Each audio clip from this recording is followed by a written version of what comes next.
నేను కొణిదెల పవన్ కళ్యాణ్ అనే నేను శాసనం ద్వారా నిర్మితమైన భారత రాజ్యాంగం పట్ల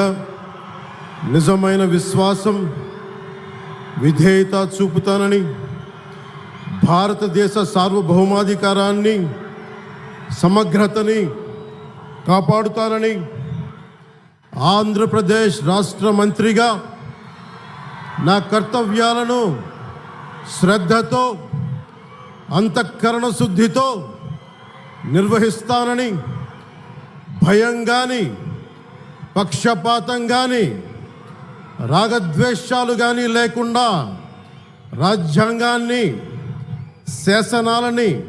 అనుసరించి ప్రజలందరికీ న్యాయం చేకూరుస్తానని